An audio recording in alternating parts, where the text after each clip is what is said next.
So what does a lens do? It collects a certain amount of light from a certain section of the world, and it bends it and screws with it and flips it so that it hits a frame of film or the sensor in a video camera or the back of your eye in a coherent, organized way. And lenses are measured and differentiated from each other in terms of focal length, which is what people are talking about when they talk about a 10mm lens or a 75mm lens or a 150mm lens. And how you get those numbers is through some relatively complicated, really boring math. But what it means functionally is this. The focal length of a given lens determines its angle of view. And what's angle of view? Well, okay, so here's the world.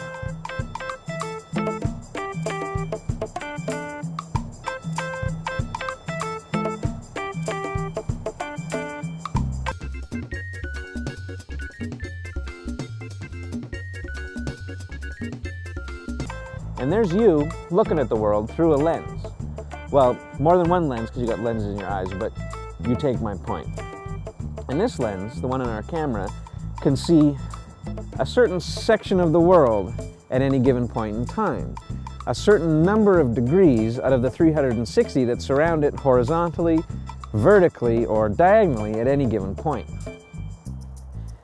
And when you change the focal length of a lens, you change the angle of view. The larger the focal length, the narrower the angle of view, which means you see trees. The smaller the focal length, the wider the angle of view, which means you see the forest.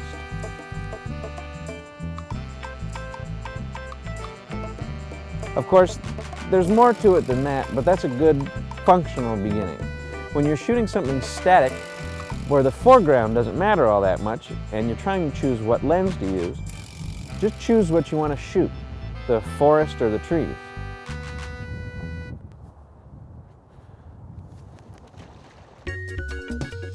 With a longer lens, one with a much narrower angle of view, I'm sharp here and here, but blurry by the time I get here.